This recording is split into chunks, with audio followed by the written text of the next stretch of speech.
அதே மாதிரி கொஞ்ச நேரம் ஃபோனில் கொஞ்சம் பேசாமல் மட்டும் இருந்துக்குங்க. இப்போ வந்து எல்லாருமே அவங்கவுங்களோட கருத்தை தான் துணிச்சாங்களே தவிர உங்களுக்கு என்ன வேணுங்கிறது சொல்லல. அதனால நான் வந்து என்ன சொல்றேன்னா, உங்ககிட்டயே நான் சாய்ஸ் விட்டுறேன், யாரோ ஒருத்தர்கிட்டயே சாய்ஸ் விட்டுறேன். இந்த வாஸ்து சம்பந்தப்பட்ட விஷயத்துல எனக்கு இது டவுட்டா இருக்குப்பா, இதனுடைய கருத்துக்கள் யாராச்சும் ஒருத்தர் சொல்லுங்க அப்படின்னு உங்களுடைய டவுட்டுகளை மட்டும் யாரோ ஒருத்தர் சொன்னீங்கன்னா அதனுடைய சப்ஜெக்டை மட்டும் நம்ம பேசி கரெக்டா என்னோட உரையை நான் முடிச்சுக்கலாம்னு ஆசைப்படுறேன். தாராளமா சொல்லுவோம். என்னங்க ஐயா? போர். ஓகே, சரி, அது கொஞ்சம் ஒரு 20 நிமிஷம் கூட ஆகும். ஐயா தயவு செய்து இந்த நிகழ்ச்சியுடைய தொகுப்பாளர்கள் அத்தனை பேர்த்துக்கும் ஒரு 5 பேர்த்துக்கும் ஒரு மனமார்ந்த நன்றி தெரிவிச்சுக்கிறேன். ஒரு 10 நிமிஷம் 20 நிமிஷம், ஏன்னா எல்லாம் தனித்தனியாக எங்கேயும் இருக்கிறாங்க, அதனால நான் இங்கே பார்த்துக்கிறேன். அதனால வந்து ஒரு 20 நிமிஷம் மட்டும் எனக்கு டைம் கொடுத்துருங்க, ஓகேங்களா? ஆமாம், அவர்களுக்கு வேலையே இல்லைங்க. இப்போ வந்து என்னன்னா, முதல்ல ஒரு ஐயா கேட்ட கேள்வி வந்து கடையம் ஐயா வந்து, அதாவது கடையம்ங்கிற பேருக்கு 2 அர்த்தம் இருக்குது. சென்னையிலேயே கடையம் ராஜுன்னு ஒரு மிகப்பெரிய திரைப்படத்துறையில ஒரு பாப்புலரான ஃபிகர் இருக்காரு. அதுக்கப்புறம் கடையம்னு வந்து உங்க பேர் தான் நான் கேள்விப்பட்டிருக்கிறேன், ஓகேங்களா? இப்ப போரை பத்தி அவங்க கேட்டிருக்காங்க. இந்த போர் அப்படிங்கிறது காலச்சக்கரத்துல எத்தனாவது ராசின்னு தெரியணும், இந்த போரோடைய மூளை என்னன்னு தெரியணும். இதுதான் இதனோட லாஜிக்கே. அப்ப காலச்சக்கரத்துல இந்த ராசிகளுடைய இருப்பிடங்கள் எல்லாமே நம்ம கண்டுபிடிச்சு வச்சுக்கணும். அப்ப இந்த போர் அப்படிங்கிறது வடகிழக்கு திசையை தான் பத்தி நம்ம பேசுறோம். அதுதான் காலச்சக்கரத்துல. அம்மா கொஞ்சம் அப்படியே ஒரு 5 நிமிஷம் எனக்காக பேசாம போட்டோ எடுத்துக்கங்க. அந்த மீன ராசியை தான் நம்ம போர் போடுற இடத்த நம்ம ஃபிக்ஸ் பண்றோம். அதுதான் காலச்சக்கரத்துடைய 12வது ராசி, ஓகேங்களா? இப்ப இந்த வடகிழக்கு திசையை தான் நம்ம மென்ஷன் பண்ணி போரையும் மென்ஷன் பண்ணி தான் நம்ம இன்னைக்கு முழுசா பேச போறோம் இந்த 20 நிமிஷம். அப்ப முதல்ல இந்த காலச்சக்கரத்துல 12வது ராசி அப்படிங்கிறது வடகிழக்கு திசையோடைய ராசி. அப்ப இந்த வடகிழக்கு அப்படின்னா முதல்ல இந்த வடகிழக்குடைய நவகிரகத்துடைய தெய்வம் தெரியணும். முதல்ல எது தெரியுதோ இல்லையோ, அதனாலதான் பழங்காலத்துல சொல்லியிருக்கிறாங்க, உன்னுடைய குலதெய்வம் எது, குடிப்பாட்டு தெய்வம் எதுன்னு கேட்கறாங்க. எதை எடுத்தாலுமே முதல்ல ஒரு பொண்ணு கொடுக்குறாங்க, பொண்ணு எடுக்கிறாங்கன்னா நீங்க என்ன குலம் என்ன கோத்திரம்னு கேள்விப்பட்டிருக்கிறீங்களா? அப்ப என்னன்னா குலதெய்வம் தெரியணும். அப்ப நம்ம வடகிழக்கு மூலை அப்படிங்கிறது நம்ம ஈசானிய மூலைன்னு பேரு. அதனுடைய நவகிரக தெய்வம் யாருன்னு தெரிஞ்சிட்டாவே நம்ம கேட்கக்கூடிய கேள்விகளுக்கு எல்லாத்துக்குமே பதில் சொல்லிடலாம். அப்ப வடகிழக்கு மூலை அப்படின்னா அது நவகிரகங்களுடைய தெய்வம்னா புதன் பகவான் தான். நீங்க போய் ஒவ்வொருத்தரும் இந்த ஃபீல்டுல மாத்தி மாத்தி சொல்லிட்டு இருக்காங்க. இது சரியா உண்மையா அப்படின்னா நேரா எந்த கோயிலா இருந்தாலும் சரி, பழைய கோயில்ல போய் அந்த ஈசானிய மூலையில நவகிரக தெய்வம் உட்கார்ந்துருக்கும். அந்த தெய்வத்தோட இருப்பிடத்தை பார்த்தீங்கன்னா இது உண்மையா பொய்யான்னு தெரிஞ்சுக்கலாம். அப்ப வடகிழக்கு திசையுடைய நவகிரக தெய்வம் அப்படிங்கிறது புதன் பகவான், அதை நம்ம தெரிஞ்சுக்கணும். அப்ப இந்த பூமி அப்படிங்கிறது டோட்டலாவே பாத்தீங்கன்னா 23 டிகிரி டோட்டலி பள்ளம். உப்பு இன்னைக்கு கொஞ்சம் அதிகமாயிருச்சுன்னு சொல்றாங்க. அப்ப வடக்கு கிழக்கு தான் இந்த டோட்டல் இந்த பூமியோட பகுதியே 23 டிகிரி பள்ளங்கிறதுனால அப்ப தண்ணி ஒரு மழை பெய்யுது, அப்ப தண்ணி எங்க போகும்? பள்ளத்துக்கு தான் போகும். அப்ப இந்த பூமி ஏற்கனவே வடக்கு கிழக்குங்க இருக்கக்கூடிய பள்ளமா இருக்கிற இடத்துலனால தண்ணி மழை பெஞ்சா ஆட்டோமேட்டிக்கா வடக்கு கிழக்கு போயிருங்கிற ஒரே காரணத்தினாலதான் போரை முதல்ல வடக்கு திசையிலையும் அல்லது கிழக்கு திசையிலையும் அல்லது வடகிழக்கு திசையும், இந்த 3 திசையில தான் நீங்க போர் போடணும்னு சொன்னாங்களே தவிர வேற லாஜிக்கே கிடையாது. புரியுதுங்களா? பூமி இயற்கையாவே 23 டிகிரி பள்ளம். அப்ப பள்ளத்தை நோண்டுனா தண்ணி வருமா, மேட்டை தோண்டுனா தண்ணி வருமா? பள்ளத்தை நோண்டுனா தான் தண்ணி வரும். அப்ப பள்ளத்தை நோண்டுனா தண்ணி வரக்கூடிய இடத்துல வீட்டை கட்டாதீங்கன்னு சொல்றாங்க.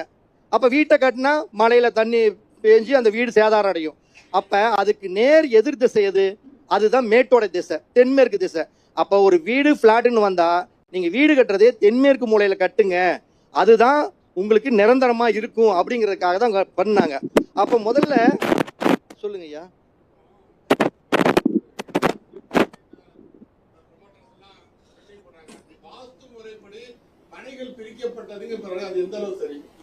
ஐயா, வாஸ்து முறைப்படி மனைகள் பிரிக்கப்படுவது அப்படிங்கிறது, நம்ம முதல்ல மனையை பிரிக்கிறதே பணம் சம்பாதிக்கிறதுக்கு தான் இன்னைக்கு இந்த மனையை போடுறாங்க. ஆனா இதுல ஒரு 50 பேர் நியாய தர்மங்களுக்கு கட்டுப்பட்டு அந்த மனையை முதல்ல பிரிக்கிறப்பவே அந்த 90 டிகிரிக்காக காம்பஸுக்காக கரெக்டா தெற்கு வடக்கு 90 டிகிரிக்காக வச்சு சதிரிச்சிடுறாங்க.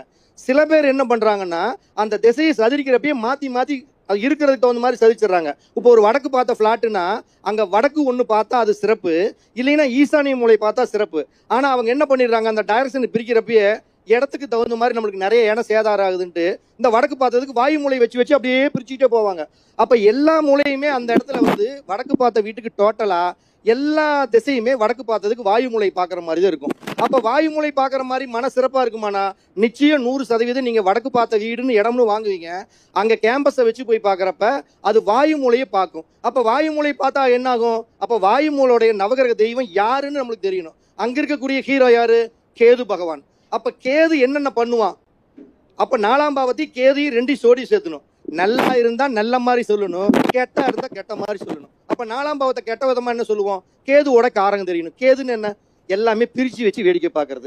அப்ப இந்த 4ஆம் இடம் சம்பந்தப்பட்ட காரகத்தில் கேது பிரிச்சு பார்ப்பார். அப்ப என்ன அர்த்தம்? நீ அந்த வீட்டுல நிலையா இருக்க முடியாது, வீட்டை விட்டு குடி ஓட்டம் பண்ணும், வீட்டுல நிம்மதியா வாழ முடியாது. அப்ப அந்த வீட்டுல இருக்கிறவங்களுக்கு அந்த கன்னி பெண்கள் சம்பந்தப்பட்ட விஷயங்கள் வீட்டை விட்டு ஓடும். இதெல்லாம் நம்ம ஜோடி சேர்த்து பழகணும். எப்பயுமே ஜோடி சேர்த்த தெரியணும். என்ன? பாவகாரகத்தையும் கிரக காரகத்தையும் ஜோடி சேர்த்துனீங்கன்னா மட்டும்தான் ஜெயிக்க முடியுமே தவிர ஜோடி சேர்த்தாம ஜெயிக்கவே முடியாது. இல்லைன்னா பொத்தாம்பதுவா ஒரு 5 டைலாக் இருக்குது. தென்கிழக்கு மூலை பாதிக்கப்பட்டா கர்ப்பப்பை கோளாறு வரும், கிட்னி பிரச்சனை வரும், மண்டை உடையும், தலை வீங்கு. இது ஒரு டைலாக் வச்சிருப்பாங்களாட்டு இருக்குது எல்லா வாஸ்து நிபுணரும். அது கிடையாது. எந்த மூளை பாதிக்கப்படுதோ அந்த மூளைக்கு உண்டான தெய்வம் எந்த பாவத்தில் காலச்சக்கரத்தில் உள்ளாரோ அதனுடைய பாவகாரர்கள் ரீதியாகத்தான் உடல் சேதாரம் அடையுமே தவிர மற்ற இடத்தில் ரீதியாக சேதாரம் அடையாது. அதை நல்லா புரிஞ்சுக்கணும். அப்ப இந்த வடக்கு கிழக்கு வடகிழக்கு இருக்கக்கூடிய இடத்துல தான் போர் போடணும். ஆனா வடக்கு கிழக்கு வடகிழக்குல போர் போடல, மாத்தி போட்டாங்க. அப்ப என்ன ஆகும் அப்படிங்கறது நம்ம தெரியணும். அப்ப வடக்கு கிழக்குல போர் போடாம நம்ம ஒரு இடத்துல மாத்தி போட்டாங்க. மாத்தி போட்டாங்கன்னா எந்த இடத்துல போடுறோம்? ஒரு வடமேற்கு மூலையில போட்டுடுறாங்க. அப்ப வடமேற்கு மூலையில ஒரு போர் போட்டுறாங்கன்னா பள்ளம் இருக்க வேண்டிய இடத்துல பள்ளம் இல்லாம மேடு இருக்கக்கூடிய இடத்துல போரை போட்டுறாங்க. அப்ப தண்ணி வராதான்னு இல்லை, தண்ணி எல்லா இடத்துலயும் வரும். அப்ப என்னன்னா போர் போட்ட உடனே கேதுவுடைய ஆதிக்கம் அந்த வீட்டுல நிறைஞ்சு வழியும். அப்ப வீட்டுல கேதுவுடைய ஆதிக்கம். 4ஆம் இடங்கிறது என்ன? ஒரு ஆணுக்கும் பெண்ணுக்கும் பொதுவாகவே சுகஸ்தானம், டோட்டலி சுகஸ்தானம். அது நீங்க ஆணு பெண்ணுக்கு வச்சுக்கிட்டாலும் சரி, சந்தோஷம் வச்சுக்கிட்டாலும் சரி, சோடி சேத்திரத்தில் வச்சுக்கிட்டாலும் எதா இருந்தாலும் சரி. அப்ப 4ஆம் கிணறு வந்து கிணறோ போரோ வாயு மூலையில் இருந்தால் முதல்ல சுகஸ்தானம் பாதிக்கப்படும். யாருக்கு? கணவன் மனைவியாக இருந்தால் அவங்களுக்குள் நடக்கக்கூடிய அந்யோன்யம் சிறப்பான பலனை தராது. இதுதான் லாஜிக்கு. அடுத்தது ஒரு குழந்தை படிச்சுட்டு இருக்கிறாங்க, அந்த குழந்தையுடைய படிப்புக்கு தடையை கொடுக்கும். இது 2வது விஷயம். கேது இருந்ததுன்னா வாகனம் சம்பந்தப்பட்ட விஷயத்தில் நிறைய பிரச்சனைகள் வரும். அதே மாதிரி 4ஆம் இடத்துல அந்த போர் அங்க இருந்துட்டா, போருங்கிறது தண்ணி சம்பந்தப்பட்டதா, 4ஆம் இடங்கிறது நம்மளுடைய உடல் அங்கங்கள் என்ன? நுரையீரலா, ஆஸ்துமாவா, ஆஸ்துமா கம்ப்ளைண்ட் வரும், நுரையீரல் சம்பந்தப்பட்ட பாதிப்பு வரும், அடிக்கடி ஜலதோஷம் பிடிச்சிக்கும், நீர் சம்பந்தப்பட்ட பாதிப்பு எல்லாம் கொடுக்கும். அப்ப அப்ப என்ன ஆகும் அப்படின்னம்னா காரகமும் பாவகமும் நம்மளுக்கு தெரிஞ்சுக்கிட்டே இருக்கணும். இப்ப வடக்கு கிழக்குல நம்ம போர் இருக்கணும் அப்படின்னா மற்ற திசையில இருந்தா அதனுடைய கிரகங்கள் எந்த இடத்துல இருக்குதோ அதனுடைய தாக்கங்கள் தான் நம்ம மெயினா பாதிக்கும். பொதுவா இந்த வடக்கு கிழக்கு பத்தி தான் நான் பேசுறதுக்கு வந்து ஒரு 10 நிமிஷத்துல மட்டும் முடிச்சிடுறேன். இந்த வடகிழக்கு மூலை பாதிக்கப்பட்டா என்ன நடக்கும்? பாதிக்கப்பட்டானா என்னன்னா, அந்த வடகிழக்கு மூளைங்கிறது பொதுவா லேசான மூளை, குழந்தைத்தனமான மூளை. ஏன் இதை குழந்தைத்தனமான மூளைன்னு சொல்றோம்னா, வடகிழக்கு உண்டான நவகிரக தெய்வம் யாரு? புதன் பகவான். புதன் பகவான் நவகிரகங்களை மீண்டும் சொல்றேன், சூரியன் அப்படிங்கிறது பிரம்மஸ்தானம், கிழக்கு அப்படிங்கிறது சுக்கிரன், மேற்குங்கிறது சனி, தெற்குங்கிறது செவ்வாய், வடக்குங்கிறது குரு, தென்கிழக்கு சந்திரன், வடமேற்கு கேது, தென்மேற்கு ராகு, வடகிழக்கு புதன். இதுதான் நவகிரகங்களுடைய தெய்வமே. அப்ப இந்த வடகிழக்குல ஒரு ஃபால்ட் வந்துருச்சு அப்படின்னா இந்த லேசான மூலையில லேஸ் இல்லாம வெயிட்டை ஏத்துனா பிரச்சனை. அது எந்த விதமான வெயிட்டா இருந்தாலும் சரி, படிக்கட்டா இருந்தாலும் சரி, இல்ல நீங்க செப்டிக் டேங்கா இருந்தாலும் சரி, ஒரு செல்ஃப் வச்சு ஜாமான வச்சு லோடு ஏத்தினாலும் சரி, எல்லாமே பாதிக்கப்படும். யாருக்கு பாதிக்கப்படும்? அதுதான் இங்க மேட்ரே. அப்ப வடகிழக்கு பாதிக்கப்பட்டால் இந்த வடகிழக்கு உண்டான புதன் பகவான் காலச்சக்கரத்துல 3, 6 கூடையவன். அடுத்தது புதன் பகவான். இப்படித்தான் நீங்க டெக்னிக்கா எடுத்துக்கணும். ஒரு வடகிழக்கு பாதிக்கப்பட்டுச்சுன்னா புதனுக்கு பாதிப்பு, காலச்சக்கரத்துல 3ஆம் இடத்துக்கும் 6ஆம் இடத்துக்கும் பாதிப்பு. இவ்வளவுதான். இதை 3ஐயும் ஜோடி சேர்த்து பழகணும். அப்ப என்ன சொல்லலாம்? முதல்ல வடகிழக்குனா குழந்தைகளுடைய படிப்பு தடை. புதன் படிப்புக்கு காரணம் தடை. அப்புறம் வடகிழக்குல ஒரு படியோ ஒரு செப்டிக் டேங்கோ இல்ல வெயிட்டோ ஏதோ ஏறிச்சுன்னா புதனுடைய காரகம் 3ஆம் இடம் ஆக்டிவேஷன் ஆகும். 3ஆம் இடம்ங்கிறது என்ன? கையெழுத்து, ஜாமீனு, நானாச்சின்னு ஏத்துக்கிறது, தன்னுடைய வீரியம், தன்னுடைய தைரியம் எல்லாமே. அப்ப ஜாமீன் போட்டு நிச்சயமா மாட்டிக்குவான், கடங்காரன்னு ஆயிடுவான். அப்ப 6ஆம் இடம் அப்படிங்கிறது ஆக்டிவேஷன் ஆக ஆரம்பிச்சிடும். 6ஆம் இடம்ங்கிறது என்ன? உடனே கடன் வந்துடும். உடனே கடன் வந்தோடனே என்ன ஆகும்? அடுத்தது பின்னாடியே நரம்பு சம்பந்தப்பட்ட உடல் உபாதை நோய் அவனுக்கு ரெடியா இருக்கும். கை கால் மறுத்து போகும். தாய் மாமனுடைய உறவுகள் பாதிக்கப்படும். யார் யார் மாமன் மச்சன நண்பர்கள் நினைச்சின்னா அவன் பூரா துரோகம் பண்ணுவான். இவ்வளவுதான் லாஜிக்கே. இதை மீறி எல்லாம் எந்த இது நடக்கவே நடக்காதுங்க.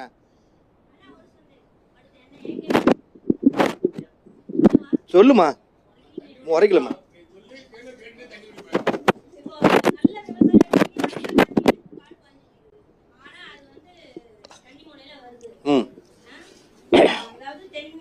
தென்மேற்கு சூப்பரா தண்ணி பாயுது.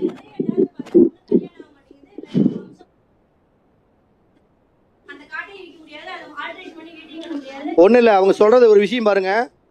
நீர் இருக்க வேண்டிய, அதாவது நீர் தத்துவம் இருக்க வேண்டிய இடத்துல இந்த நீரானது வந்து தென்மேற்கு மூலையான நிலத்தத்துவத்தில் இருக்குது. இது வந்து பாதிப்பை கொடுக்குமா அப்படின்னா நிச்சயம் பாதிப்பு கொடுக்கும். எந்த மாதிரி பாதிப்பு அப்படின்னா, ராகுவுடைய பாதிப்புகள் என்னவோ. ஒருவேளை நல்லா புரிஞ்சுக்கங்க, தென்மேற்கு மூலையில கிணறு இருந்தா பாதிப்பை தரும்னு நம்ம சொல்றோம். நீங்க நல்லா இங்கதான் வந்து ஜோதிடத்தையும் வாஸ்தவையும் ரெண்டையும் ஜோடி சேர்த்து பழகணும். அப்ப ஒருத்தரை கேட்டீங்கன்னு வச்சுக்கோங்க, என் வீட்டில் வந்து தென்மேற்கு மூலையில தான் என் கிணறு இருக்குது, நான் என் குடும்பம் என் பையன் நல்லா இருக்கிறான், பிள்ளை நல்லா இருக்குது, நாங்கள் வெளியூர் போயிட்டோம் வெளிநாடு போயிட்டோம் எல்லாம் சூப்பராக இருக்குதுன்னு சில பேர் சொல்றாங்க. ஆனால் சில பேர் தான் குறைய சொல்றான். அப்ப என்னன்னா அவங்களுடைய ஜாதகத்தை 2வது போய் அப்படி ஒரு ஸ்டெப் எட்டி பார்க்கணும். அப்ப தென்மேற்கு மூலைக்கு உண்டான நவகிரக தெய்வம் யாரு? ராகு பகவான். அப்ப அவங்களுடைய ஜாதகத்துல, அந்த லேண்டோட ஓனருடைய ஜாதகத்துல ராகு பகவான் யோகத்தை கொடுக்கணும் இருந்தா 100% அந்த தென்மேற்கு இருக்கக்கூடிய போர் அவனுக்கு பால்ட்டே பண்ணாது. நல்லா புரிஞ்சுக்கணும். இதுதான் நீங்க இந்த ஜோதிடத்திலையும் வாஸ்துலையும் இதை தெரிஞ்சுக்க வேண்டிய விஷயம். எல்லாருமே சொல்லுவாங்க, என் வீடு வந்து தெருக்குத்து வந்து தென்மேற்கு மூலையிலிருந்து குத்துது, வடமேற்கு மூலையிலிருந்து குத்துது, நான் இந்த வீட்டில் தான் நிறைய சம்பாரிச்சேன், என் பையன் நல்லா பெங்களூர்ல ஐடியில் வேலை செய்யறான், அங்க வேலை செய்யறான், இங்க செய்யறோம், பணம் நாங்க நல்லா ஜொலிக்கிறோம் அப்படிம்பாங்க. கண்டிப்பா ஜொலிப்பான். ஏன் ஜொலிப்பான்? அந்த மூளைக்கு உண்டான கிரகம் அவனுடைய ஜாதகத்தில் யோகத்தை கொடுக்கவனா இருந்ததுன்னா ஜெயிப்பான். இதுவே கை மாறி போகும் பொழுது அடுத்தவன் பையன் பேர்ல மாத்துவாங்க, இல்ல புள்ள பேர்ல மாத்துவாங்க. மாத்துறப்ப அன்னைக்கு அவனை வச்சு செய்யும். ஏன்னா அவனுக்கு அந்த கிரகம் வடமேற்கு மூலையா இருந்தா கேது அவனுடைய ஜாதத்துல கெட்டு போயிருக்கும். அப்ப பிரச்சனை பூரா வரும். அப்ப என்னன்னா புலி பதுங்கிக்கிட்டே இருக்கும். எதுக்கு? இறைய தேடிக்கிட்டு. எப்ப வசமா சிக்கிறானோ பத்திரத்தை டிரான்ஸ்பர் பண்றானோ அப்ப வச்சு செய்யும். வாஸ்துங்கிறது எல்லா நேரத்திலையும் செய்யாது, தசாபுத்திக்கு தகுந்தாற் போல் வச்சு செய்யும். அதை நீங்க நல்லா புரிஞ்சுக்கணும். ஓகே, வாஸ்து என்பது எல்லா நேரத்திலும் ஒன்றும் செய்யாது. தசாபுத்தி இயங்கும் பொழுது நல்லா இருக்கும். ஆனா எப்ப தசாபுத்தி கெட்டு போகுதோ, அதாவது ஒரு மூளை பாதிக்கப்பட்டால், சிம்பிளா சொல்ல போனா ஒரு மூளை பாதிக்கப்பட்டால், உதாரணத்துக்கு வடமேற்கு மூளை, இந்த வடமேற்கு மூலையில ஒரு தெரு வந்து குத்துது. எதுக்கு? ஒண்ணு மேற்கு, அதாவது வடக்கு பார்த்ததுக்கு வடமேற்கு மூலை தெருக்குத்து தான் மோசம். ஆனா மேற்கு பார்த்ததுக்கு வடமேற்கு தெருக்குத்து மோசம் கிடையாது. அப்ப வடக்கு பார்த்த ஒரு பிளாட்டுக்கு வடமேற்கு மூலையுடைய தெரு வந்து நம்ம இடத்துல குத்துது. ஆனா அவன் சூப்பரா இருக்கிறாங்கிறான், எல்லாம் நாங்க நல்லா இருக்கிறோம், இந்த வீட்டுக்கு வந்ததுக்கு அப்புறம் ஆஹா ஓஹோன்னு வாழ்றான் அப்படின்னா அவங்களுடைய ஜாதகத்துல கேது பகவான் யோகமான கிரகமாக இருக்கும். அல்லது அந்த கேது பகவான் யோககாரகன் யாரோ அவருடைய நட்சத்திரத்துல தான் இருப்பா. இதுதான் சத்தியமான உண்மை. இது தெரியாம வாஸ்துல வந்து அது இதனால உளறிட்டு கூடாது.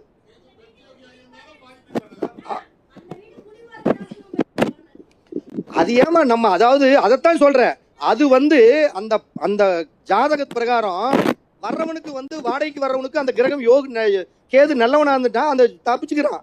எவன் கெட்டு போய் போறானோ அவனுக்கு பாதிப்பு கொடுக்கும். முடிஞ்ச அளவுக்கு என்ன பண்ணும், கெடுதல் பண்றவன் தான் அந்த வீட்டுக்கே முதல்ல போவான். இது ஒரு விஷயம்.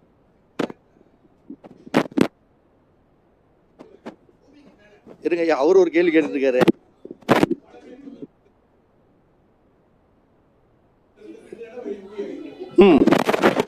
அவங்களுடைய ஜாதகத்தை போய் பாருங்க. கேது வந்து யோககாரகனா இருப்பாரு, இல்லைன்னா யோககாரகன் யாரோ அவனுக்கு நட்சத்திரமா இருப்பாரு. இந்த 2 லாஜிக்கு மீறி எல்லாம் இருக்கவே இருக்காதுங்க ஐயா.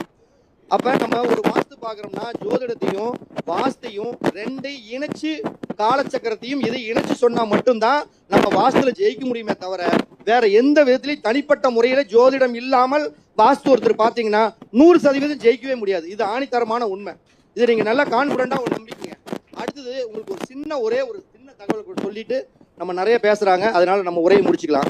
பொதுவா யாரை கேட்டாலுமே சொல்லுவாங்க, நம்மளே இங்க சொல்லுவோம், கடனை நம்ம நிவர்த்தி பண்ணுவோம், கடனை அடைக்கிறதுக்கு எனக்கு சூத்திரம் தெரியும், வீரம் தெரியும், தைரியம் தெரியும் அப்படின்னு சொல்லுவாங்க. ஒன்றும் இல்லை, நான் ஏற்கனவே சொல்லிக்கிறேன். மெட்ரோ ட்ரெயினில் வர்றப்ப எவனோ ஒரு பெரிய கடன்காரன், யாராவன் ஒரு ஜோசியத்தை பற்றி ஒரு வீடியோவை பார்த்துக்கிட்டு இருக்கிறான்னா யாராவன் அப்படின்னு லைட்டை எட்டி பார்த்தேன். அவன் ஒரு கிறுக்க நாட்டுறது மணிமேகலை அம்மாவோட வீடியோவை பார்த்துட்டு இருக்கியா. அவன் அந்த மீட்டிங்கில் வந்து இந்த அம்மா வந்து என்னோட சரவணபவ ஜோதிட அறிவாலயத்தில் ஒரு கருத்தரங்கத்தில் வந்து சிறப்பு அழைப்பாளராக வந்து கடனை பற்றி பேசியிருந்தாங்க. அவன் இந்த அம்மாவை வந்து நான் இங்கே எல்ஐசியில் ஏறினேன், கிட்டத்தட்ட கோயம்பேடு வர்றதுக்கு ஒரு 20 நிமிஷம் ஆகும். 20 நிமிஷம் அந்த வீடியோ சும்மா ஒரு பிட்டாக கட் பண்ணி போட்டிருந்தேன். அதை திருப்பி போட்டு பார்த்துக்கிட்டு இருக்கிறான். சரி என்னடா பார்க்குறேன், யாரடா பார்க்குறான்னு இப்படி எட்டி பார்த்தேன், இந்த அம்மா பேசிக்கிட்டு இருந்தது. சரி நல்லா இந்த அம்மாட்ட மாட்டிக்கிட்டான் அப்படின்னு நினச்சிக்கிட்டு சரின்ட்டு அப்படியே வந்தேன். அப்போ என்னன்னா, இன்னைக்கு காலத்தில் எல்லாருமே கடன் இல்லாதவன் யாரும் இல்லை. பணப்பிரச்சனையில் இருக்கிறவன் 1008 பேர் இருக்கிறான். கணவன் மனைவிக்குள்ளே இருக்கக்கூடிய அந்யோன்யம் இல்லைங்கிறவனும் 1008 பேர் இருக்கிறான். அப்போ பிரச்சனை இல்லாத மனிதருமே கிடையாது, பிரச்சனை இல்லாத ஜோதிடரே கிடையாது. எல்லாம் ஒவ்வொருத்தரும் ஒவ்வொரு பிரச்சனையில தான் உட்காந்துருக்கிறோம். இங்கே யாருக்காச்சும் எனக்கு பிரச்சனை பணப்பிரச்சனையே இல்லை, கடனே இல்லைன்னு யாராவது சொல்லுங்க பார்ப்போம். அது எப்படி கேட்டீங்க? அதுக்கு முக்கால்வாசி காசு எனக்கு தான் நீங்கள் கொடுக்கணும். என் சேனலில் பேசி ஒவ்வொரு வீடியோவுமே 3 வீடியோவை பேசி ஒவ்வொன்றும் 20,000 25,000ன்னு போய் கிட்டத்தட்ட ஒவ்வொரு வீடியோவுக்கும் 15-20 ஜாதகம், மொத்தம் ஒரு 60 ஜாதகம், 6 3 18 2 லட்சம் ரூபாய் சம்பாரிச்சிருச்சு இந்த அம்மா. ஒரு நாள் ஒரு பொழுது கருத்தரங்கத்துக்கு வந்து இந்தா தம்பி ஒரு 10,000 வச்சுக்க, ஒரு 20,000 வச்சுக்க, உன்னாலதான் பொழைச்சேன்னு சொல்லுவியா? சொல்லவே இல்லையே. அப்ப என்னன்னா, உங்களுக்கு ஒரு அருமையான ஒரு விஷயத்த, அது கடனா இருக்கட்டும், இல்ல உங்களுக்கு பணமா இருக்கட்டும், இல்ல தொழில நீங்க ஜெயிக்கணும், இல்ல உங்களுக்கு என்ன பிரச்சனையோ அது தீரணும், உங்களுடைய கோரிக்கைகள் என்னவோ, சிம்பிளா சொல்ல போறேன், உங்களுடைய கோரிக்கைகள் என்னவோ அது நிறைவேறணும் அப்படின்னா, நான் சொல்ற கருத்து சிரிக்கிறதுக்காக அல்ல, சிந்திக்கிறதுக்காக. அதை நல்லா மனசுல புரிஞ்சுக்குங்க. எப்பயுமே நம்ம பிறந்த நேரத்தை தவிர்த்து நல்லா புரிஞ்சுக்கங்க. ஒரு மனிதனுக்கு நல்ல நேரம்னா என்ன சொல்லுவீங்க? இன்னைக்கு காலையில சார் வெள்ளிக்கிழமை 6 to 7 சுக்கர வர சூப்பர், திங்கக்கிழமை வளர்பற 6 to 7 சந்திர வர சூப்பர், இன்னைக்கு காலையில 9 to 10 சூப்பர் ஆரம்பி அப்படின்னு நினைக்கிறீங்களா? இது நல்ல நேரம் கிடையாது. இந்த உலகத்துல நீ எப்ப பிறந்தையோ அந்த நேரம் தான் ஏன் நல்ல நேரம். என்னங்க ஐயா, எவ்வளவு ஒரு முக்கியமான விஷயத்த சொல்றேன், இதற்கு கூட கைதட்டாம. நீ எப்ப இந்த உலகத்துல பூமியில வயிற்றுல ஒரு தாயோடைய கருவுல இருந்து வெளியே நீ எப்ப எட்டி பார்த்தியோ அதுதான் உனக்கு நல்ல நேரம். அதை விட ஒரு நல்ல நேரம் எந்த நேரம் இருக்கு போகுது? அந்த நேரத்துல தாங்க குடும்பமே சந்தோஷமா இருக்கும். ஒரு குழந்தை பிறந்துச்சுன்னா தன்னுடைய தாய், தகப்பன், மாமன், மச்சன், பொண்ணு வீட்டுக்காரன், வந்தவன் போனவன், எனக்கு பையன் பிறந்துருச்சு, பொண்ணு பிறந்துருச்சுன்னு முழு சந்தோஷம் படக்கூடிய நேரம் ஒரே நேரம், நாம் ஜெனித்த நேரம். அதை மட்டும் நீங்க மனசுல வச்சுக்கணும். அப்ப எப்படின்னா எப்படி விட்டு தொலைச்சிருக்கலாம்னு நினைக்கிறேன். எங்கேயோ ஒரு பக்கம் போயிருக்கலாம். இங்க வந்து நம்ம எல்லாம் அவதி பண்ணணும்னு தலையெழுத்து. சரி, விதி யாரு மாத்த முடியும்? விதி யாரு மாத்த முடியும்? அப்ப நம்முடைய ஜெனித்த நேரம் என்னவோ நல்லா புரிஞ்சுக்கங்க. அது நீங்க 12 மணியா இருக்கலாம், விடிகால 10:30 மணியா இருக்கலாம், இல்ல காலையில 6 மணியா இருக்கலாம், விடிகால 4:30 மணியா இருக்கலாம். நீங்க நல்லா நோட் பண்ணிக்கங்க. நீங்க பிறந்த ஜெனித்த நேரம் என்னவோ அந்த நேரத்தை உங்க செல்போன்ல கரெக்டா எவ்ரிடே அலாரம் அடிக்கிற மாதிரி செட் பண்ணிக்கங்க. நீங்க மறந்துடுவீங்க. அலாரம் அடிக்கிற மாதிரி செட் பண்ணி வச்சுக்கோங்க. செட் பண்ணி வச்சுக்கிட்டு கரெக்டா நீங்க எங்க சுத்திட்டு இருந்தாலும் திடீர்னு ஒரு 12:02 ஒருத்தன் பிறந்திருக்கான்னா நீ எங்க வேணாலும் சுத்திட்டு இருக்கலாம். கரெக்டா 12:02 நேரத்துக்கு உனக்கு அலாரம் அடிச்சு காமிக்கும், கரெக்டா காட்டும். அப்ப நம்மளுக்கு டக்கு ஞாபகம் வந்துடும். அப்ப கரெக்டா இந்த உலகத்துல தெய்வங்கிறதெல்லாம் ஒண்ணுமே கிடையாது, சூரியனும் கிடையாது. அதாவது முருக அவங்க எல்லாம் நம்மள நடைமுறைக்கு என்ன, செவ்வாய் முருகனாக மாறினார், சூரியன் சிவனாக மாறினார், சந்திரன் பார்வதியாக மாறினாங்க. இப்படித்தான் வசனம். அப்ப நவகிரகங்களையும் பஞ்சபூதங்களையும் மீறி தெய்வமே கிடையாது இந்த உலகத்துல. நவகிரகங்கள் தான் தெய்வம், பஞ்சபூதங்கள் தான் தெய்வம். அப்ப நீங்க ஜெனித்த நேரம் நவகிரகங்களுடைய அருளாசியும் பஞ்சபூதங்களுடைய அருளாசியோடு தான் நீங்க பிறக்கிறீங்க. அப்ப அந்த நேரத்துல உங்க குலதெய்வத்தை வணங்க வேண்டாம், யாரையும் வணங்க வேண்டாம், பெத்த தாயையும் வணங்க வேண்டாம், யாரையுமே வணங்காதீங்க. அந்த பிறந்த நேரம் ஒருத்தருக்கு காலையில 10:32 பிறந்திருக்காங்கன்னா உங்க வாட்சில செல்லுல 10:32 அலாரம் வச்சுக்கோங்க. கரெக்டா 10:32 அடிக்கிறப்ப நீங்க என்ன வேலை இருந்தாலும் சரி விட்டுட்டு டக்குன்னு அந்த நேரம் 1 நிமிஷம் கரெக்டா அப்படியே கண்ணை மூடி நவகிரகங்களும் பஞ்சபூதங்களும் எனக்கு இது வேணும், என் வாழ்க்கையில என்ன பண்ணியே தெரியாது, நான் இதுல ஜெயிக்கணும், என் பிள்ளைக்கு கல்யாணம் ஆகணும், என்ன கோரிக்கை வச்சீங்களோ அந்த கோரிக்கையை தொடர்ந்து நிறைவேற மாதிரி கரெக்டா அந்த டைமுக்கு நீங்க ஃபாலோ பண்ணி பாருங்க. நிச்சயம் நீங்க மிகப்பெரிய வெற்றியாளர் ஆவாருங்க. அதுல எந்த மாற்றமே இல்லை. இது சத்தியமான உண்மை. என்ன கேட்கறீங்களோ கேட்டவுடன் கொடுக்கக்கூடிய ஒரே தெய்வம் நவகிரகங்களும் பஞ்சபூதங்கள். நவகிரகங்கள் 9 பேரும், பஞ்சபூதங்கள் 5 பேரும், இவங்க எல்லாம் ஒன்று சேர்ந்து ஒரே நேரத்தில் கோரிக்கை கொடுத்தா எப்படி இருக்கும்? ஒரு தெய்வத்திட்ட போய் ஒன்று கேட்கறது சரி, பஞ்சபூதங்களும் சேர்ந்து நவகிரகங்களும் சேர்ந்து ஒன்னா கொடுத்தா எப்படி இருக்கும்? அப்ப சூப்பரா இருக்கும். அப்ப உங்களுடைய கடன் நிவர்த்தி ஆகணுமா, இல்ல பிள்ளைக்கு கல்யாணம் வேணுமா, இல்ல உங்களோட பிரச்சனை தீரணுமா, இதெல்லாம் உண்மையான கோரிக்கைகளாக இருந்து இதெல்லாம் நிறைவேறணும்னு சொல்லி மனசார நீங்க அந்த பிறந்த நேரத்துக்குள்ள அந்த ஒரு நிமிஷத்துக்குள்ள வேண்டுனீங்கன்னா நிச்சயம் உங்களுடைய வாழ்க்கையில மிகப்பெரிய ஒளிவட்டம் காத்துக்கிட்டு இருக்குது அப்படிங்கிறதுல எந்த சந்தேகம் இல்லை.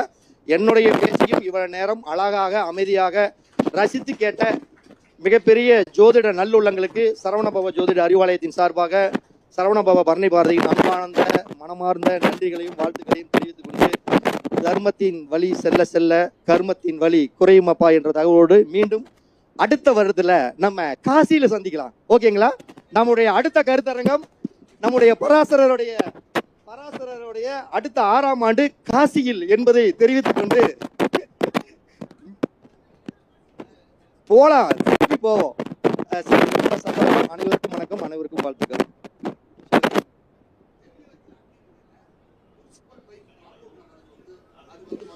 சாரி, தப்பா எடுத்துக்காங்க, ஒரே நிமிஷம் முடிச்சிடலாம். இந்த அம்மா சொன்னாங்க தென்மேற்கு மூலையில ஒரு கிணறு வந்து மாட்டிக்கிச்சு, அது வந்து ஒண்ணுமே பண்ண முடியலன்னா நம்முடைய ஒண்ணு மதிக்கெட்ட விதிப்பாருன்னு ஏன் சொன்னாங்க அப்படின்னா, தசாபுத்தி இப்படித்தான் உனக்கு தலையில எழுதி வச்சிருக்கிறது, சட்டியில இதுதான் இருக்குது.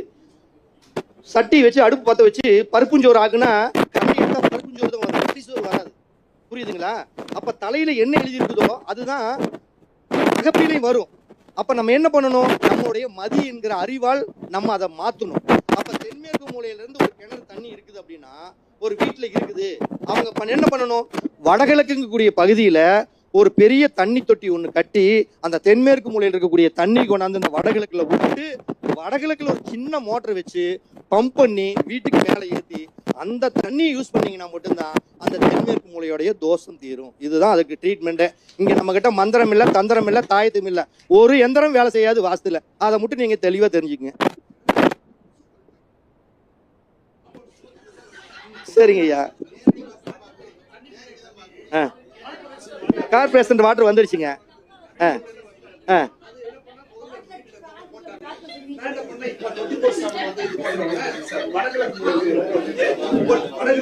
ஒரே நிமிஷம்.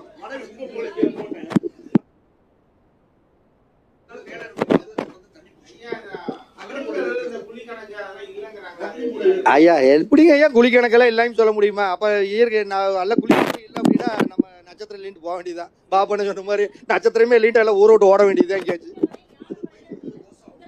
இருக்கு. அதாவது குளிப்பொருத்தங்கிறது கண்டிப்பா இருக்குங்க ஐயா. முன்னோர்கள் எல்லாமே தொகுத்து வழங்கியிருக்காங்க. நான் தான் சொல்றேன், வாஸ்துங்கிறது நேத்து வந்ததுங்க. வாஸ்துங்கிறது நேத்து வந்ததுதான். எது எங்கெங்க இருக்கணுமோ அதை அங்கங்க வச்சா வாஸ்து. சிம்பிளா சொல்ல போனா இந்த வாஸ்தோட ரூல் என்னன்னா, எதை எங்கெங்கு எப்படி வைக்கணுமோ அப்படி வச்சா அதுக்கு பேரு வாஸ்து.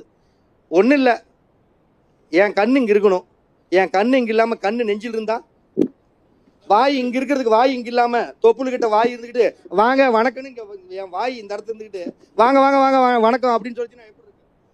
அப்ப எது எங்க இருக்கணுமோ அதை அங்கங்க இருக்கணும். அப்படி இருந்தா அது வாஸ்து. அதையும் தாண்டி அடிசாஸ்திரம் தான் மெயின். நான் எடுக்கிறது பொதுவாகவே என்னுடைய அனுபவத்துல சிம்பிளா சொல்ல போனா, நம்ம பேசிக்கி நம்ம வந்து ஒரு தொழிலெல்லாம் செய்யல. நம்ம ஏற்கனவே தெரியும், நம்ம பல தொழில செஞ்சுட்டோம், ஒரு தொழில இல்லை. அப்ப ஒரு தொழிலை நம்ம நேசிச்சு செய்யறோம்னா அடிப்படை தெரியணும். ஒரு ஜோதிடமா இருக்கட்டும், வாஸ்துவா இருக்கட்டும், அடிப்படை தெரியணும். ஆக்சுவலாவே நாங்கெல்லாம் வந்து கோயில் வேலை செய்யக்கூடிய சிற்ப சௌதியாருடைய பரம்பரை தான்.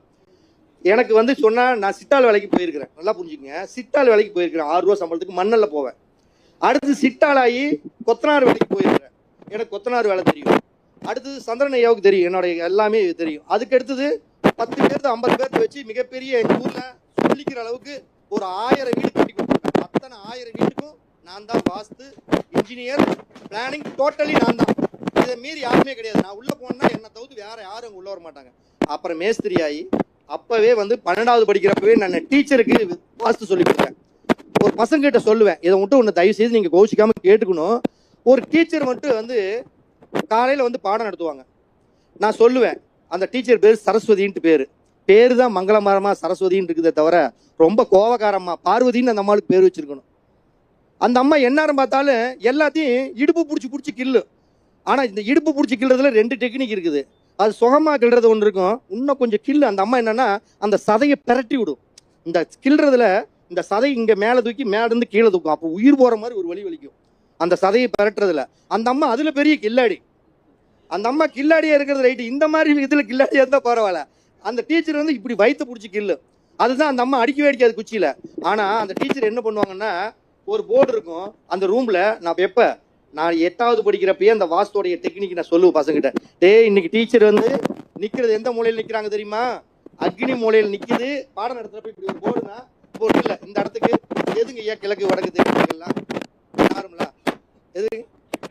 இது கிழக்கு, இது மேற்கு, அப்ப இது தெற்கு, இது வடக்கு.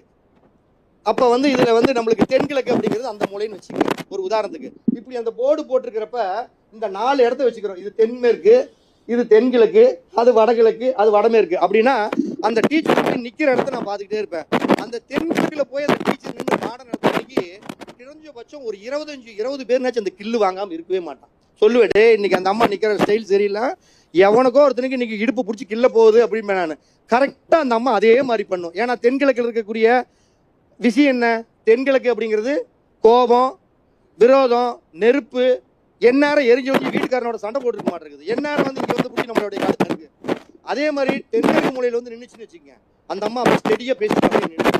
ஆனால் வடகிழக்கு மூலையில் வந்து அந்த அம்மா நின்று இப்படி கொஞ்சம் வெளியில் வந்து இப்படி பாடம் நடத்துச்சுன்னா அன்னைக்கு தான் அந்த அம்மா சந்தோஷமா பாடம் நடத்து. எவனையும் திட்டவே திட்டாது. அப்ப என்னன்னா நடைமுறையில அந்த வாஸ்துவை நம்ம 8வது 9வது படிக்கிறப்பயே பார்த்துக்கிட்டு வந்திருக்கிறோம். அப்ப அதுக்கு மேல வந்து வாஸ்து ஆல்ரெடி ஓகே, இதை வச்சு நம்ம பொழப்புத்தோணம் பண்ணிக்கிறோம் அப்படிங்கிறது ஜீவாதாரம் பண்ணிட்டோம். எங்கதான் நம்ம வாஸ்து பார்த்தாலுமே கடைசியில ஒரு செக் என்னன்னா, ஜோதிடம் தெரியலனா ஒண்ணுமே எந்த நாயும் மதிக்க மாட்டான். நல்லா புரிஞ்சுக்க. வாஸ்துல எல்லாமே நான் தான் சொல்றேங்க. இன்னைக்கு ஒரே விஷயம் நான் பெருமைக்காகவோ அதுக்காகவே சொல்ல. எங்கிட்ட நட்டு காட்டுக்குள்ள நிறைய சொல்லி ஒரு நட்டு காட்டுல ஒரு 2 ஏக்கர் காட்டுல கொண்டு போய் நீங்க விட்டுருங்க. எனக்கு தேவை உங்க ஜாதகத்தை கொடுத்துருங்க, ஒரு பென்சில் கொடுத்துருங்க, ஒரு பேனா கொடுத்துருங்க, ஒரு ரப்பர் கொடுத்துருங்க. இது போதும். உங்களுக்கு எப்படி வீடு வேணும், எந்த ஸ்டைலில் வீடு வேணும் அப்படிங்கிறது, உங்களுக்கு 3 பெட்ரூம் 4 பெட்ரூம், எனக்கு கிச்சன் டைனிங் பூஜை ரூம் போனது வந்தது இப்படி இருக்குன்னு வேணும் வீடுன்னு சொல்லிட்டீங்கன்னா, தெரிஞ்சு ஒரு 2 மணி நேரம் எனக்கு டைம் கொடுத்தீங்கன்னா போதும். உட்காந்து அந்த வீட்டுக்கு அழகான அவங்களுடைய ஜாதகத்தை பார்த்து அழகா ஒரு மேப் போட்டு அந்த வீட்டுக்கு மன பொருத்தம் இருக்குதா, அது பசுமனையா, சிங்கமனையா, யானைமனையா, இல்ல அவங்க வீட்டுக்கு வரக்கூடிய யோகம் நல்லா இருக்குதா, வீட்டுக்கு கண் இருக்குதா, வீட்டுக்கு உயிர் இருக்குதா, இவங்களுடைய நட்சத்திரத்திற்கும் அந்த வீட்டுடைய உரிமையாளருடைய நட்சத்திரத்திற்கும் வீடு பிளான் போட்டக்கூடிய நட்சத்திரத்திற்கும் இந்த தாராபலன் கரெக்டா செட் ஆகுதா, இந்த வைநாசிகத்துல இருக்குது வந்து உளுந்துக்குது நாசக்கேடு அவங்கள பண்ணுதா அப்படின்ட்டு அந்த பொருத்தத்தை வாஸ்துப்படியும் போட்டு மனையடி சாஸ்திர பிரகாரம் போட்டு துல்லியமா 100% போட முடியும்னா என்னுடைய காரணத்தின் அல்ல, என்னுடைய திருச்செந்தூர் முருகனையும் நவகிரகங்களையும் பஞ்சபூதங்களும் நேரத்தில் நான் கெஞ்சி கூத்தாடுவேன். ஏதோ நடுத்தரத்துல வந்து திக்கதியா நான் தெக்கு தெரியாம வந்து மாட்டிக்கிட்டேன், எனக்கு எப்படியோ ஒன்று சப்போர்ட் பண்ணுங்கன்னு சொல்லிடுவேன். கரெக்டா அழகா எடுத்து சப்போர்ட் பண்ணி கொடுத்துட்டு போயிட்டே இருக்கும். அப்ப என்னன்னா ஒரு வாஸ்து பார்த்து நம்ம மேப் போட்டு கொடுத்தோன்னே அந்த பார்ட்டி சொல்லக்கூடிய வார்த்தை என்ன தெரியுமா? நான் நல்ல ஜோசியரை பார்த்துட்டு தம்பி நான் உனக்கு சொல்றேன், அந்த அன்னைக்கு பூமி பூஜை போட்டுக்கலாமா. நம்ம உங்க உட்காந்து மங்கா மடங்கான்னு கேட்டு 5 பிளான் 6 பிளான் போட்டு கடைசியில் யார் கையில் இருக்குது? எல்லாம் ஜோசியர் கையில் தான் இருக்குது. அப்ப ஜோசியர் கையில தான் இருக்குது. அப்ப நேரா நம்ம என்ன தெரியும், அப்பதான் நினைச்சேன், ஓ ஜோதிடம் சொல்லி ஊருக்கு புறப்படம் பண்ண முடியாதா இருக்குது, முதல்ல ஜோதிடத்தை கத்துக்கலாம் அப்படின்ட்டு தான் அந்த ஜோதிட விஷயத்துக்காக உள்ள நுழைஞ்சு அதில் இருக்கக்கூடிய சில விஷயங்கள்லாம் கத்துக்கிட்டு, அப்ப அந்த ஜோதிடத்தையும் வாஸ்துவையும் இணைத்தால் ஒரு மனிதன் ஜெயிக்க முடியும் எல்லா துறையிலையும் அப்படிங்கக்கூடிய ஒரு அற்புதமான தகவல். இவ்வளவு நேரம் பொறுமையாக கேட்ட அனைத்து நண்பர்களுக்கும் என்னுடைய நெஞ்சார்ந்த நன்றிகளையும் வாழ்த்துக்களையும் தெரிவித்துக் கொண்டு, இந்த அற்புதமான ஒரு விழாவுக்கு சிறப்பான முறையில் எல்லா ஏற்பாடுகளையும் செஞ்ச சென்னையை சேர்ந்த நண்பர் தெரியல, ஐயா வர பேர் தெரியல, அவருக்கு நன்றி, எல்லாத்துக்குமே நன்றி. ஆனால் ஒரு விஷயத்தை நீங்கள் நல்லா புரிஞ்சுக்கணும், ஜோதிடம் பார்க்குறதும் ஒரு கர்மா தொழில் தான், வாஸ்து பார்க்குறதும் கர்மா தொழில் தான். அப்போ கண்டிப்பாக நம்மளுக்கும் அந்த கர்மா பாதிக்காமல் போகிறதில்ல. அந்த கர்மாவை நிவர்த்தி பண்ணுறதுக்கு போன கருத்தரங்கத்தில் நம்முடைய ராகுவுடைய சூப்பர் ஸ்டார் யார்? அஸ்ட்ரோ பாபையா. அவர் போன வருஷத்துல அருமையான ஒரு பரிகாரம் சொன்னார். எங்க சொன்னாரு? வேலூர்ல கிருஷ்ணா லாட்ஜில் வந்து சொன்னார். என்ன பரிகாரம் சொன்னார் தெரியுங்களா? நீங்க வாஸ்து பார்க்க போறீங்க அப்படின்னா போயிட்டு வந்த உடனே எக்காரணத்துக்கு கொண்டும் தண்ணியில உப்புக்கல்லையும் மஞ்சத்தூளையும் ஒன்னா போட்டு தலை முழுகாம வீட்டுக்குள்ள தயவு செய்து போகாதீங்க. அது சத்தியமான உண்மை. அதை வந்து யாரும் ஃபாலோ பண்றதில்லை இந்த வாஸ்து நிபுணர். அதனாலதான் அவங்க அந்த கர்மாக்களை அனுபவிக்கிறார். இதனுடைய விளக்கத்தை இன்னும் கொஞ்சம் சேர்த்தி சொல்லுண்ணா. ஏன்னா நிறைய ஏகப்பட்ட அழைப்பெல்லாம் வருது. இன்னும் இதுல வந்து இன்னும் ஏதாச்சும் வேற அட்வான்ஸ் இருந்தா அதையெல்லாம் கொஞ்சம் நாங்கள் ஃபாலோ பண்ணுறதுக்கு எங்களுக்கு சௌரியமாக இருக்கும். ஏன்னா அந்த தகவலை நான் கேள்விப்பட்டதில்லை. இவர் அன்னைக்கு சொன்னார், அது சூப்பரான விஷயம். இது பற்ற வைக்கிற நான் அடுப்பே இங்கே கொண்டாந்து வச்சிருக்கிறேன். நானே பரணி நட்சத்திரம் அடுப்பையே கொண்டாந்து இங்கே வச்சுட்டு போயிட்டேன். இதுக்கு மேலே பற்ற வைக்கலாம் முடியாது, அடுப்பு எரிஞ்சிட்டு தான் இருக்குது. ஆனால் அந்த விஷயத்தை மட்டும் கொஞ்சம் சேர்த்து சொல்லுங்கண்ணா. ஆனால் வாய்ப்பு நம்ம உருவாக்கிக்கலாம்ண்ணா. நம்ம என்னன்னா நம்ம தானே இங்கே ஹீரோ. வாண்ணா பாரு, 5 பேர்த்துல ஒரு ஆள் நீங்களும் இருக்கிறீங்க பாருங்க. இங்கே பாருங்க. அப்போ என்னன்னா உங்களுக்கு எல்லாம் தடை இல்லைண்ணா, எங்களுக்கு மட்டும் தான் தடை. சரி, ரொம்ப நன்றி, சந்தோஷம். அனைவருக்கும் வாழ்த்துக்கள். ஐயா அவர்கள் சொன்ன மாதிரியே பஞ்சபூத தத்துவத்தையும் வாஸ்து இணைத்து நம் எதிர்பார்த்ததுக்கு மேல அவர் பேசியிருக்காருன்னு நினைக்கிறேன். நம்ம எதிர்பார்த்தது கொஞ்சம் தான், அவர் கொடுத்தது ரொம்ப அதிகம். ஏன்னா இதெல்லாம் நம்ம வந்து உள்வாங்க தான். வாஸ்து மட்டும் பார்த்தா போதும்னு தான் நீங்க நிறைய பேர் இருக்காங்க. ஆனா வாஸ்து மட்டும் பார்த்தாது, வாஸ்து நிபுணரே சொல்லிட்டார். அதை நம்ம புரிஞ்சுக்கணும். அப்ப ஒரு வாஸ்து மட்டும் பார்த்தா நமக்கு போதுமா வீட்டுக்கு அப்படிங்கிறது பார்த்தா நிச்சயமா அது பத்தாதுங்க. ஜோதிடமும் வாஸ்தும் சேர்ந்தது தான் கலை. அதே மாதிரி மனையடி சாஸ்திரம், குழி பொறுத்தம் அதெல்லாம் வந்து 100% பார்க்கணுங்க. அதெல்லாம் 50%, 20%, 100% பார்க்கணும். அந்த மனையடி சாஸ்திரத்துல தான் வாஸ்துங்கிற ஒரு நிலையே மேல தூக்கி கொடுக்கும். மனையடி சாஸ்திரம் குழி பொருத்தம் பார்க்காத வாஸ்து நிலைச்சு நிக்காதுங்க. இதுதான் பேஸ் மட்டம். வீட்டுக்கு எப்படி அஸ்திவாரம் ஸ்ட்ராங்கோ அது மாதிரி இந்த மனையடி சாஸ்திரம் குழி பொருத்தம் ரொம்ப அவசியம். இது அனைவரும் நீங்க பார்த்து தான் வீட்டை அமைக்கணும். அதே மாதிரி ஒரு வீட்டுக்கு பிளான் போடுறது வந்து பேஸ் மட்டத்தை வச்சுதான் பிளானே மேலே வரும். பேஸ் மட்டத்தை ஒழுங்கா போட்டாதான் பிளான் மேலே ஒழுங்கா எவ்வும், இல்லாட்டி எவ்வாது. அப்புறம் நீங்க என்னதான் மேலே ஆல்ட்ரேஷன் பண்ணாலும் அது பிரச்சனை தான், பிரச்சனையை சரி பண்ண முடியாது. அதனால ஐயாவுக்கு மீண்டும் ஒரு நன்றியை தெரிவித்துக் கொண்டு இந்த பராசர மணிமன்றத்தை மிக ஒரு இந்த கருத்தை சொல்லி ஒரு அலங்கரித்திருக்கார் என்றுதான் சொல்ல வேண்டும்.